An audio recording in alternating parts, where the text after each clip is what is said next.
ನಮ್ಮ ಕೃಷಿ ಕಟ್ಟೆ ತೋಟದ ಪಕ್ಕನೇ ಒಂದು ತೋಟ ಇದೆ. ಅವು ಯಾವಾಗಲೂ ಚಿಟಪಟ ಅಂತ ಮಾತಾಡ್ತಾ ಇರ್ತಾರೆ, ಸುಬ್ರಹ್ಮಣ್ಯ ಅಂತ. ಅವ್ರ ತೋಟದಲ್ಲಿ ತುಂಬ ಇಷ್ಟಪಟ್ಟು ಮಾಡ್ತಾಯಿದ್ದಾರೆ. ನೀವು ನೋಡ್ಬೋದು, ಇಲ್ಲಿ ಅವರು ಹಸುಗಳಿಗೆ ಅಂತ ಮೇವು ಬೆಳೆಸ್ಕೊಂಡಿದ್ದಾರೆ. ಅವ್ರು ಮಾಡಿರೋ ಮೆಥಡ್ ತುಂಬ ಚೆನ್ನಾಗಿದೆ.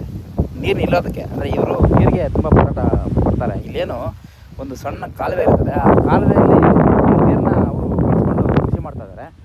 ಆಮೇಲೆ ಇಲ್ಲಿ ಈ ತೆಂಗಿನ ಗಿಡ ನೆಟ್ಟೆಷ್ಟು ದಿನ ಆಗಿರ್ಬೋದು, ನೋಡಿದ ತಕ್ಷಣ ಅನಿಸುತ್ತೆ ನಮಗೆ 1 ವರ್ಷ ಆಗಿರ್ಬೋದು ಅಥವಾ 6 ತಿಂಗಳಾಗಿರ್ಬೋದು ಅಂತ ಅನಿಸುತ್ತೆ. ಅವ್ರು ತಂದು ನೆಟ್ಟು ಅದನ್ನು ಯಾವುದೇ ರೀತಿಯಾಗಿ ಒಣಗ್ದಂಗೆ ಒಂದೇ ಒಂದು ಎಲೆ ಕೂಡ ಬಾಡಕ್ಕೆ ಬಿಡ್ತಾ ಇಲ್ಲ. ಅದು ನೋಡಿ, ಚಿಗುರು ಕೂಡ ಬರ್ತಾಯಿದೆ, ಹಳೆ ಎಲೆಗಳು ಕೂಡ ಅಷ್ಟೇ ಎಷ್ಟು ಹಸಿ ಇದ್ದಾವೆ. ಅವ್ರು ನೋಡಿ ನಮಗೆ ಒಂದು ಆಶ್ಚರ್ಯ ಆಯಿತು. ಈಗ ಸುಬ್ರಹ್ಮಣ್ಯ ಅವರು ಯಾವ ಥರ ಮಾಡಿದಂತ ಅವ್ರ ಹತ್ರ ತಿಳ್ಕೊಳ್ಳೋಣ. ಹೇಳಿ ಸುಬ್ರಹ್ಮಣ್ಯ, ನೀವು ಹೆಂಗೆ ಯಾವ ಥರ ಇದನ್ನು ಇದು ಮಾಡಿದ್ರಿ? ಇದು ನೋಡೋದು ನಮಗೆ ತುಂಬ ಆಶ್ಚರ್ಯ ಆಗ್ತಾಯಿದೆ. ಹೇಳಿ. ನಾವು ತೆಗೆದು ತಿಂಗಳ ಮೇಲೆ 20 ದಿನ ಆಗಿದೆ.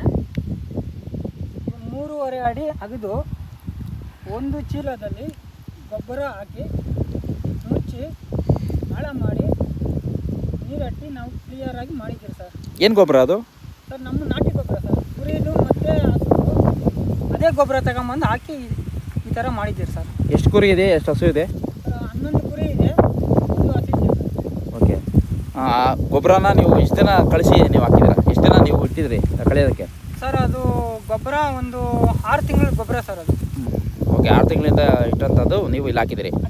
ಓಕೆ, ಇದರಲ್ಲಿ ಆ ಬುಡದಲ್ಲಿದೆ. ಹಾಂ, ಅದಕ್ಕೆ ಇಷ್ಟು ಚೆನ್ನಾಗಿದೆ. ಓಕೆ, ಇನ್ನು ಇದು ನೆಟ್ಟು ಎಷ್ಟು ತಿಂಗಳಾಯ್ತು ಅಂದರೆ? ಸರ್ 1 ತಿಂಗಳ ಮೇಲೆ 20 ದಿನ ಆಗಿದೆ. ಓಕೆ. ಇದು ಮುಂದೆ ಕೂಡ ಚೆನ್ನಾಗಿ ಬರಲಿ ಅಂತ ನಮ್ಮ ಒಂದು ಅದು ಹರಕೆ. ಚೆನ್ನಾಗಿ ಬೆಳೆಸಿ ಸುಬ್ರಹ್ಮಣ್ಯ ಅವರೇ, ಒಳ್ಳೆಯದಾಗಲಿ. ಆಯ್ತು.